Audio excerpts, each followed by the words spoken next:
Well, for more on the situation on the ground in Ukraine, we can cross live now to our chief foreign editor, Rob Parsons, who's in a location close to the capital. Rob, Kyiv, it's bracing for attack as we currently speak. Tell us, what more do we know?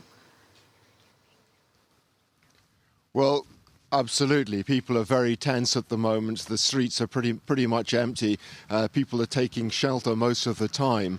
The defenders of the city have developed a multi-layer defense system with trenches, with all kinds of elements put into place. But they know that Russian column is inching closer all the time. Apparently there was fighting overnight in Abalonsky, one of the outer districts of Kiev.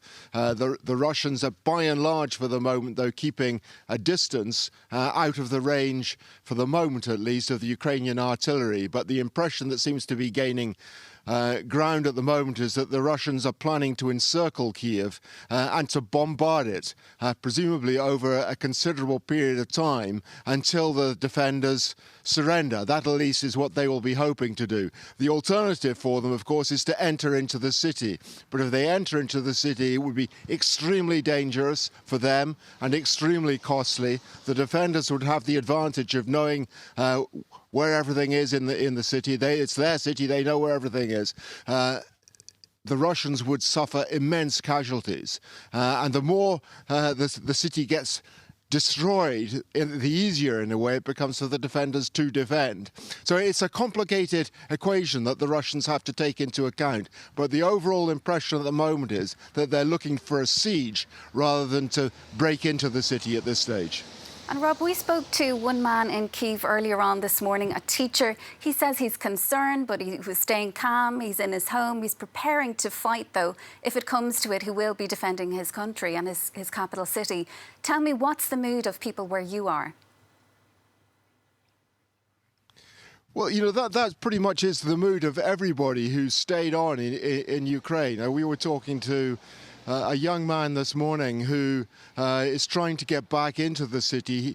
He's an engineer. He doesn't want to fight himself. He says it's just not his thing. He finds it difficult to imagine himself with a gun in his hands and shooting to kill somebody. But what he wants to do is go back, take supplies into the city and help supply the soldiers who are fighting at the front line. There are lots of people doing that sort of thing at the moment inside Kiev. There are others who have joined the territorial defense units, not professional soldiers. These people have done some light training in the past. A lot, for instance, of the roadblocks that you find on the way out. As we came out yesterday, for instance, from Kiev, we were stopped at roadblocks 2 or 3 times, and the people manning the roadblocks, by and large, are territorial defense volunteers, not professional soldiers. They're trying to help the professionals at the front line to take on the duties which will allow them to go to the front line and fight the Russians. A lot of people doing that sort of thing. Some, as I said, doing the supplying,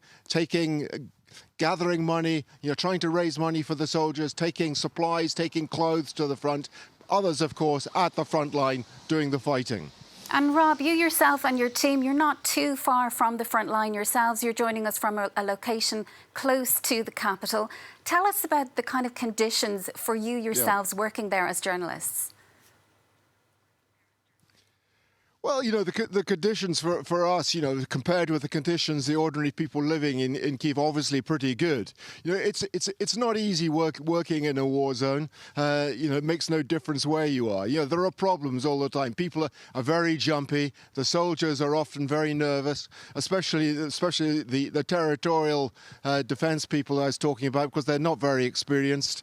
For instance, the other day we were approaching our hotel in our van. There had been an incident nearby, some shooting. A soldier pointed his gun at us, told us to move back. Our driver didn't obey immediately. He got very jumpy, knelt down on the ground, pointed his gun at the driver, and the driver quickly decided to pull back. That sort of thing happens, frequently because of the tensions in the city. It's something you have to be aware of all the time. There are difficulties getting accreditation. People are suspicious of you. They don't know whether you're potentially a Russian trying to infiltrate the city. So they're never sure to begin with who you are. So there is that tension that's there between you and the defenders of the city, which has to be overcome by conversation, by reassurance. But by and large, we haven't encountered any really big difficulties. One of the biggest, I suppose, is the fact that you have to take shelter a lot of the time. You go down into a bomb shelter, you have no idea what's going on outside. You can't hear the bombs, you can't hear whether there's any shooting, and then you stick your head above the parapet and you quickly try to find out what's been going on. It's a difficult situation, Rob, obviously for everybody in Ukraine living there, but also for people who have been sent there to work. Stay safe. Thank you for joining us this morning. That's our Chief Foreign Editor, Rob Parsons.